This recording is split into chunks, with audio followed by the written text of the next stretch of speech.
My name is Ethan Walker. I'm 56 years old, and for 15 years I was the senior project manager at Summit Dynamics Inc., a rapidly growing tech company based in Austin, Texas. While most folks my age were counting down to retirement, I was still pulling 12-hour days, troubleshooting critical systems, and keeping million-dollar contracts from falling apart. My professional life revolved around Summit. I'd saved projects on the brink of collapse, delivered results that exceeded expectations by 30% or more, and built a solid reputation as the guy who could solve problems nobody else wanted to touch. When servers crashed at 2 a.m., they called me. When a client threatened to pull a $2.8 million contract, I was the one who flew to Denver and talked them off the ledge. I was the operational brain of the company. I knew every process, every vendor relationship, and every client's specific quirks and requirements. But to the new CEO, I apparently represented something else entirely. A silent threat. I've always operated behind the scenes. I wasn't political, didn't play office games, and sure as hell wasn't one of those executives who spent half their day on LinkedIn posting motivational quotes. I focused on delivering results, not on getting my picture in the company newsletter. That approach had served me well for a decade and a half, but it also meant I wasn't prepared for what was coming. If you enjoy stories of cold-blooded revenge and gripping plot twists, like this video and subscribe to the channel now. There are brand new, unreleased stories here every day, each one more intense than the last. Everything started falling apart when Derek Masters walked through our doors in September 2022. 35 years old, Stanford MBA, with a resume that read like a highlight reel of aggressive cost-cutting and corporate restructuring. He'd made his name in Silicon Valley by swooping into struggling companies, slashing budgets, and delivering short-term profits that looked impressive on quarterly reports. The board of directors ate it up. They were looking for someone who could modernize Summit's approach and optimize operational efficiency. From day one, Derek made it clear that the old guard wasn't part of his vision. He started by cutting strategic budgets I'd carefully allocated over months of planning. Projects I'd been nurturing for 2 years suddenly had their funding reduced by 40%. When I tried to explain why those cuts would create cascading problems down the line, he'd dismiss my concerns with corporate buzzwords about lean methodology and agile pivoting. Then came the public humiliation. In meetings with department heads, Derek would openly question my decisions. "Ethan's approach worked fine 5 years ago," he'd say with that condescending smile. "But we're operating in a different landscape now." He'd contradict my technical assessments in front of junior staff, undermining 15 years of earned respect with carefully crafted put-downs. The worst part wasn't the disrespect. It was watching him make decisions that I knew would hurt the company.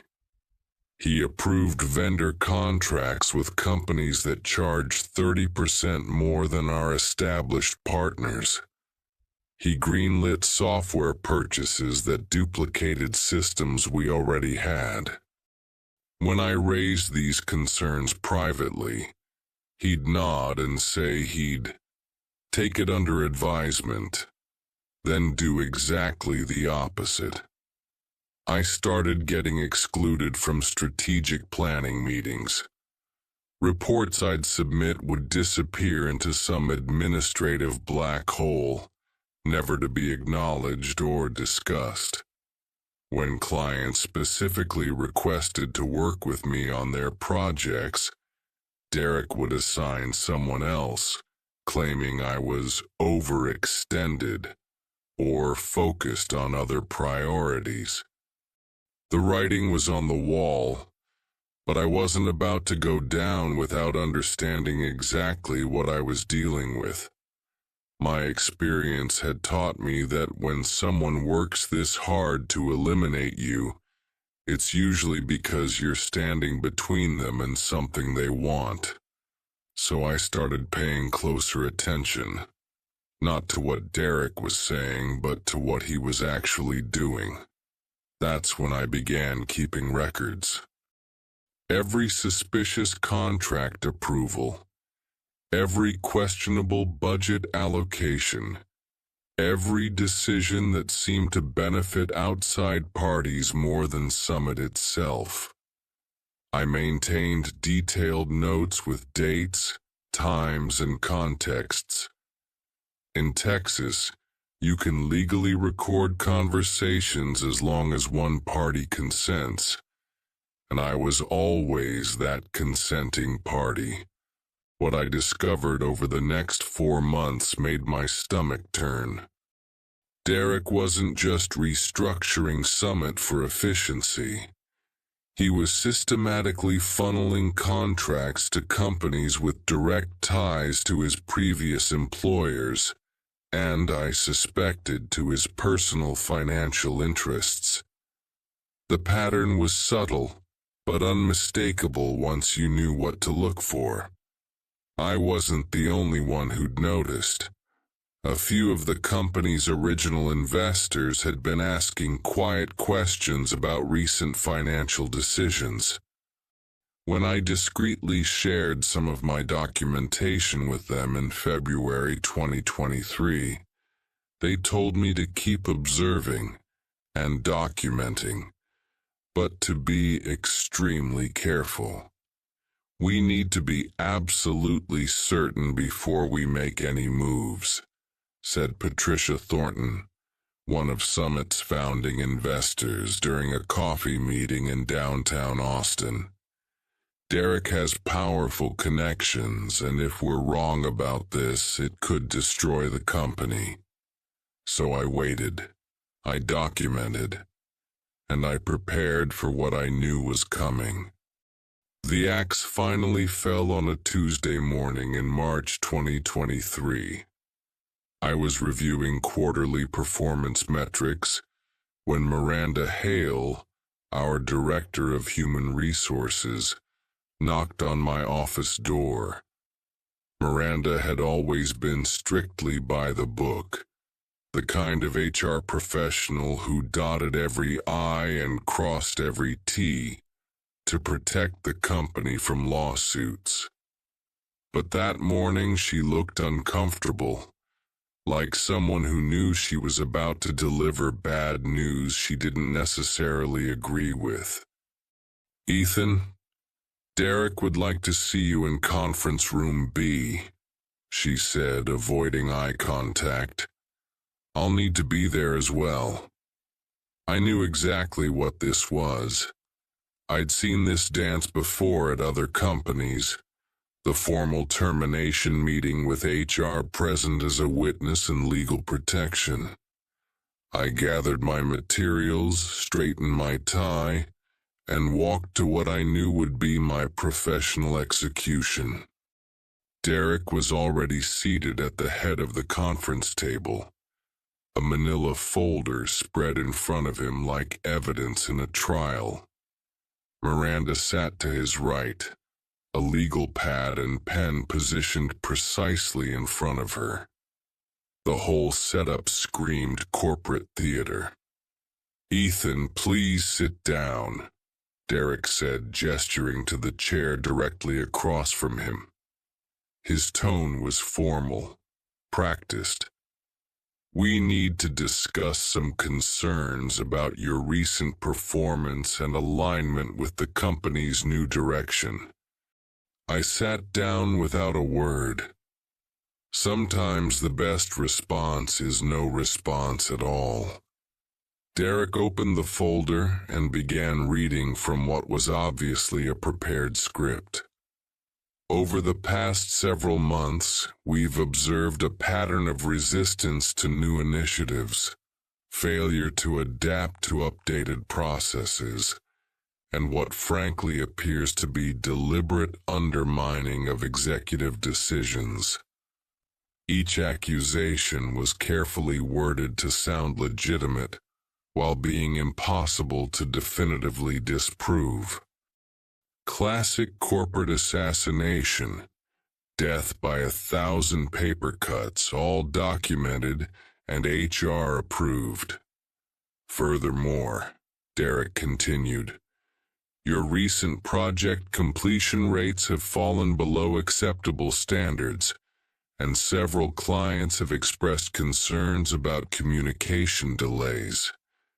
That last part was particularly creative. The communication delays he was referring to were instances where I'd refused to approve substandard work or had insisted on following proper quality control procedures. As for completion rates, he was comparing current projects, which he deliberately underfunded and understaffed, to historical benchmarks from when I had adequate resources. Miranda was scribbling notes, playing her part in this corporate kabuki theater. I could see she was writing down my reactions, or rather, my lack of reactions. I remained perfectly still, hands folded on the table, expression neutral.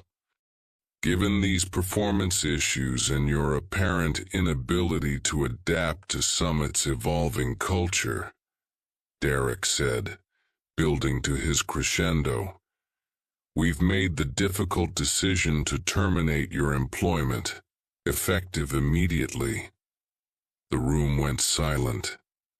Derek was clearly expecting some kind of emotional outburst. Anger, pleading, maybe even tears. Instead, I looked him directly in the eye and said, "Understood." That single word seemed to throw him off script. He glanced at Miranda, then back at me. "We'll need you to clean out your office today. Security will escort you to collect your personal items." "Of course," I replied. "Will there be severance documentation to review?" Miranda cleared her throat. "You'll receive 2 weeks' pay and COBRA information for health insurance continuation. Given the circumstances, that's more than generous. 2 weeks' pay after 15 years of service. In Texas, they didn't legally owe me anything, so even that pittance was supposed to make me grateful." I nodded as if I found their offer perfectly reasonable. "Is there anything you'd like to say?" Derek asked, clearly fishing for something he could use against me later. Threats, accusations, anything that would justify their decision in case of legal challenges. I stood up slowly, straightened my jacket, and looked at both of them. "Good luck," I said simply. The confusion on Derek's face was almost worth the humiliation. He'd been prepared for anger, for desperate bargaining, for the kind of breakdown that would make him feel powerful and validated in his decision.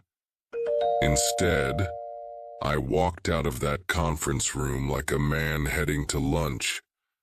Security escorted me to my office, a final humiliation designed to send a message to the remaining staff. As I packed my personal items into a cardboard box, I could see colleagues watching from their cubicles, some with sympathy, others with the relief of survivors who'd avoided the latest round of cuts. But here's what Derek didn't know. I'd been preparing for this moment for months. Every important document I needed was already safely backed up to my personal cloud storage. Every email that mattered had been forwarded to my private account. Every piece of evidence I'd collected was organized and ready to deploy. As the security guard walked me to the parking lot, I felt something I hadn't expected. A sense of liberation. For the first time in months, I wasn't walking on eggshells, wasn't second-guessing every decision, wasn't wondering when the next shoe would drop. The waiting was over. Now the real work could begin. That afternoon, I called Patricia Thornton. It happened, I told her. They made their move. "And you have everything we discussed?" she asked. "Everything," I confirmed. "Financial records, email communications, vendor contracts, the whole paper trail." "Good," she said. "Derek just made the biggest mistake of his career. He thought removing you would eliminate the threat, but he actually just freed you to act without restraint." Over the next week, while Derek was probably celebrating his victory and planning his next moves, I was methodically building the case that would destroy him. The evidence I'd collected painted a clear picture of systematic fraud.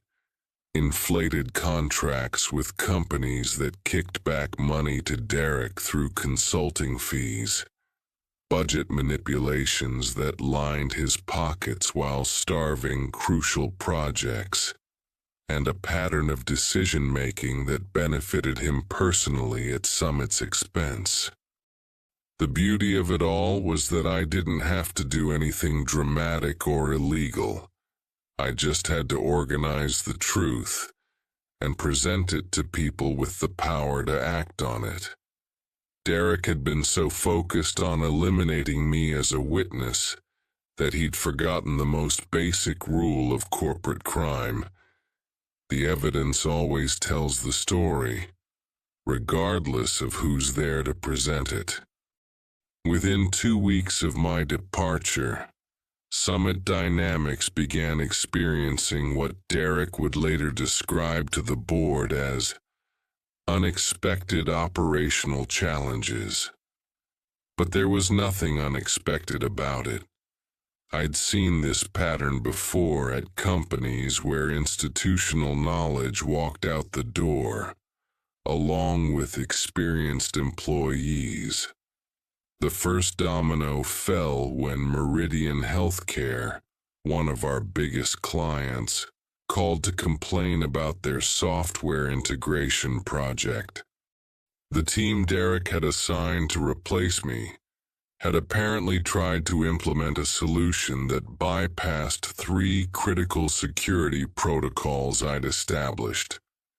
When Meridian's IT director tested the system, it failed spectacularly, crashing their patient database for 6 hours.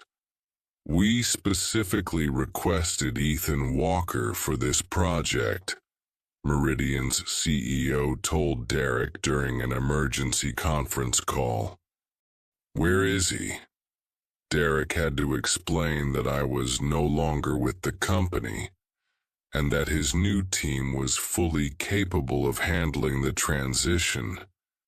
Meridian's response was swift and expensive. They invoked the performance clause in their contract and demanded a full refund of their $1.6 million advance payment. But that was just the beginning. The Phoenix Municipal Authority project. A $2. 1 million contract to modernize their traffic management system started showing critical flaws within days.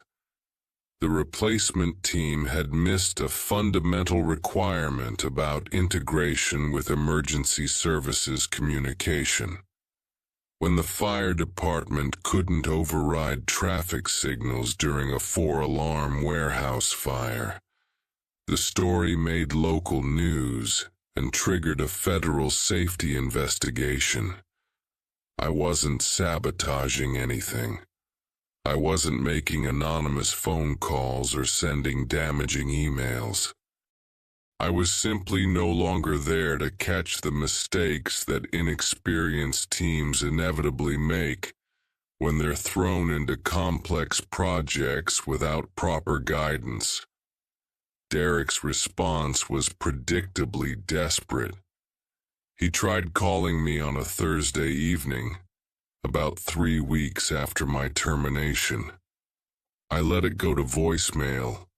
His message was a masterpiece of corporate panic disguised as professional courtesy.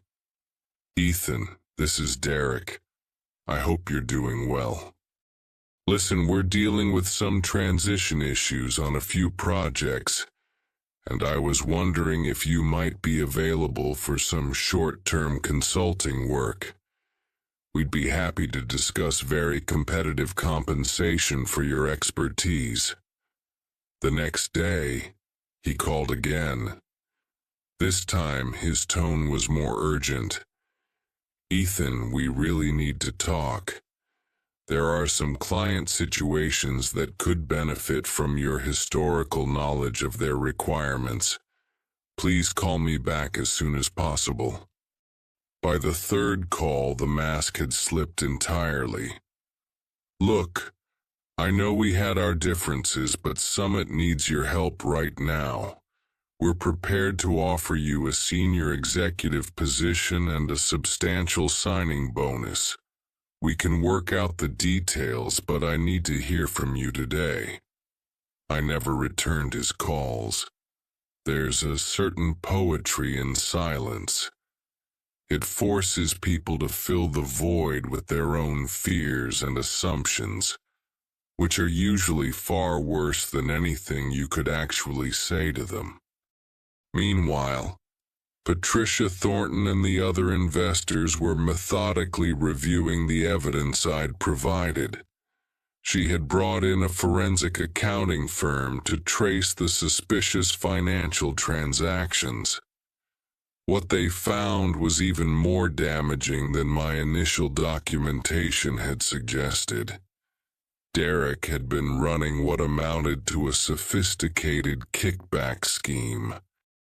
He'd award inflated contracts to preferred vendors, who would then hire his consulting company, a shell entity he'd set up in Delaware, for mysterious, strategic advisory services that generated fees equivalent to roughly 15% of each contract value. Over the 7 months he'd been CEO, he'd funneled approximately $185,000 into his personal accounts through this arrangement. But Derek's biggest mistake was getting greedy with the wrong client. One of his inflated vendor contracts was with a company called Apex Solutions, which specialized in cybersecurity infrastructure. Derek had approved their $520,000 proposal over 3 competing bids that averaged $350,000. What he didn't know was that Apex Solutions was partially owned by a subsidiary of Thornton Capital Group, Patricia's investment firm. When Patricia's people started digging into why Summit was paying premium rates for standard services, they discovered the consulting kickbacks and realized Derek was essentially stealing from his own investors. That's when this stopped being a personnel dispute and became a criminal matter. The board of directors called an emergency meeting for a Friday afternoon in late April 2023. Derek probably thought it was routine quarterly business, maybe even an opportunity to blame Summit's recent problems on legacy issues and the challenging transition following recent personnel changes. Instead, he walked into a room full of lawyers, forensic accountants, and very angry investors. Patricia Thornton was there, along with two other founding partners and the board's legal counsel. The conference table was covered with printed emails, financial records, and vendor contracts. All the evidence I'd spent months collecting, now professionally analyzed and legally documented. "Derek," Patricia said as he took his seat, "we need to discuss some irregularities in Summit's recent financial dealings." I wasn't there to see his face, but Patricia later told me that Derek went pale the moment he saw the documentation spread across the table. He tried to maintain his composure, asking what specific irregularities they were referring to, but his voice had that telltale shakiness of a man who knows he's been caught. They presented the evidence methodically. The inflated contracts, the shell company payments, the pattern of decisions that consistently benefited Derek financially while exposing Summit to unnecessary costs and risks. Each revelation was backed by bank records, email communications, and vendor documentation that painted an undeniable picture of systematic fraud. Derek's defense was pathetic. He claimed the consulting arrangements were legitimate business relationships. He insisted the contract approvals were based on comprehensive vendor evaluations that somehow never got documented. He even tried to suggest that I had sabotaged recent projects out of spite, apparently not realizing that accusation only made him look more incompetent. The meeting lasted 3 hours. When it was over, Derek Masters was no longer CEO of Summit Dynamics. He was also facing immediate termination for cause, which meant no severance, no benefits continuation, and no golden parachute. Worse, the board was referring the matter to both the Securities and Exchange Commission and the FBI's white-collar crime division. Miranda Hale, his loyal HR director, didn't fare much better. The investigation revealed that she'd helped Derek structure several of the suspicious contracts and had ignored multiple compliance red flags. She was terminated the same day, also for cause, and also under federal investigation. That evening, Patricia called me at home. "Ethan," she said, "the board has a proposition for you." The board's proposition was straightforward. They wanted me back, not as senior project manager, but as chief operating officer. The vote had been unanimous. After watching Derek nearly destroy everything they'd built, the investors realized they needed someone who understood Summit's operations from the ground up. Someone with an unshakable ethical foundation, and someone who couldn't be bought or manipulated. "We made a mistake," Patricia told me during our phone conversation. "We got seduced by Derek's credentials and his promises of rapid growth, but we forgot that sustainable success requires integrity and institutional knowledge. You represent both. The salary offer was substantial, $185,000 base plus performance bonuses that could push my total compensation above $240,000. But more importantly, they were offering me real authority to rebuild Summit's culture and operations according to principles that actually mattered. I accepted, but with conditions. First, I wanted complete autonomy over operational decisions without board micromanagement. Second, I insisted on implementing comprehensive ethics and compliance protocols that would prevent future Derrick Masters from infiltrating the company. Third, I demanded transparency in all vendor relationships and financial dealings. No more backroom deals or unexplained consulting arrangements. The board agreed to everything. My first day back was surreal. Word had spread quickly through the Austin tech community about what had happened at Summit. When I walked through the office doors on that Monday morning in May 2023, wearing the same navy suit I'd worn on the day I was escorted out, the entire staff erupted in spontaneous applause. Sarah Martinez, one of the senior developers who'd watched helplessly as Derrick dismantled project after project, actually had tears in her eyes.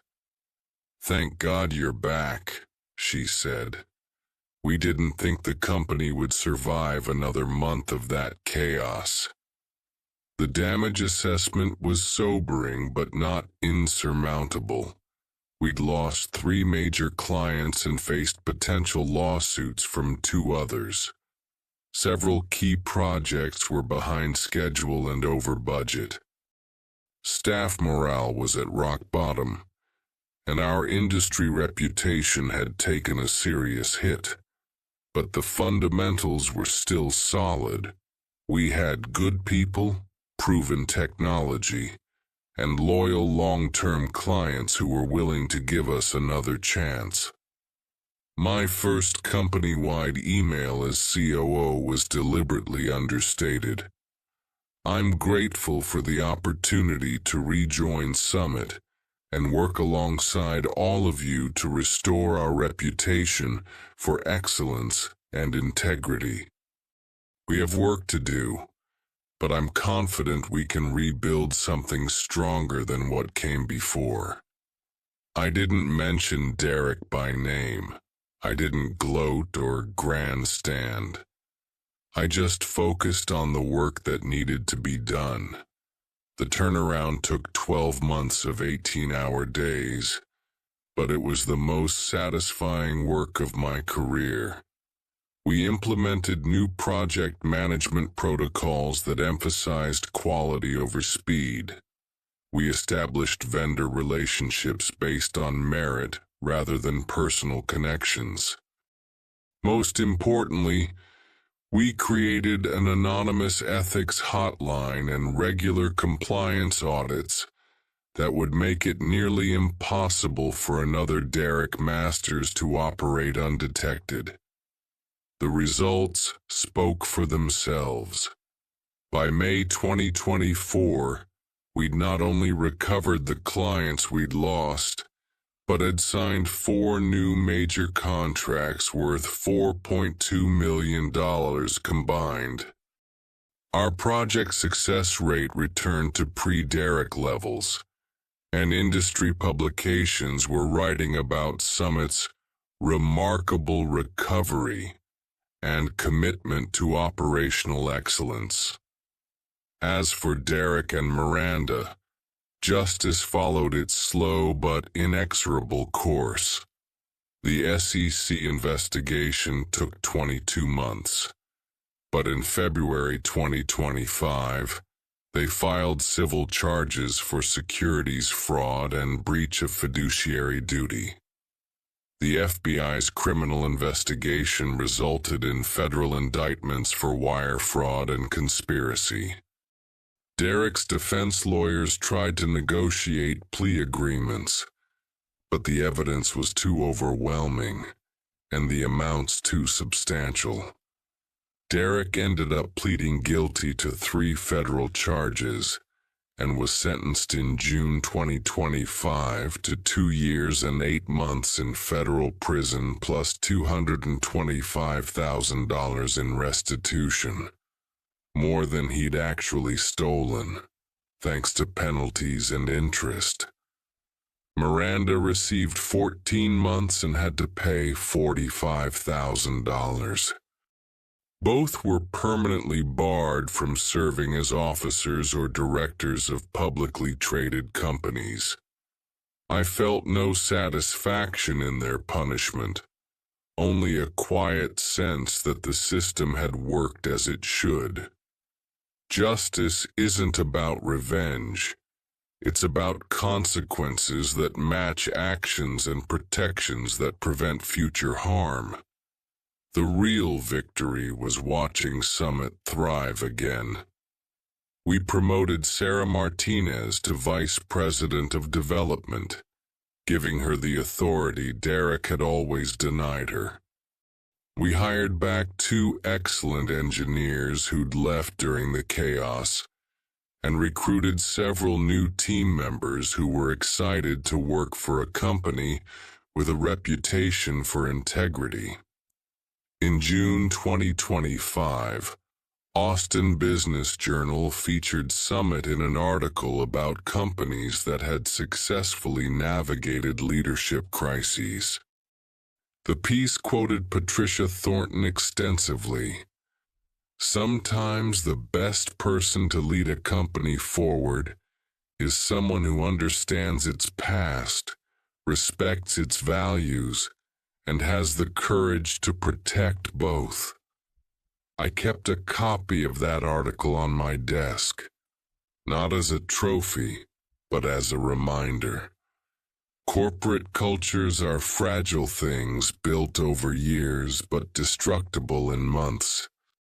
They require constant vigilance and the courage to stand up to people who mistake authority for wisdom, aggression for strength, and manipulation for leadership. Derek Masters taught me something valuable, though I doubt he intended to. Patience and preparation are more powerful than politics and posturing. The truth has its own timeline, and people who bet against integrity usually end up paying compound interest on their mistakes. These days, when young employees ask me for career advice, I tell them the same thing. Do excellent work, document everything, and never compromise your principles for short-term advantage. The people who try to shortcut those fundamentals might win individual battles, but they rarely win the war. And if you ever find yourself working for someone who values loyalty over competence, politics over performance, or personal gain over company welfare, start keeping records. You're probably going to need them. If you enjoyed this story, please like this video and leave a comment telling me what you thought. And if you're not already subscribed to the channel, please subscribe and hit the notification bell to receive alerts for new stories like this one. Thanks for watching, and I'll see you in the next one.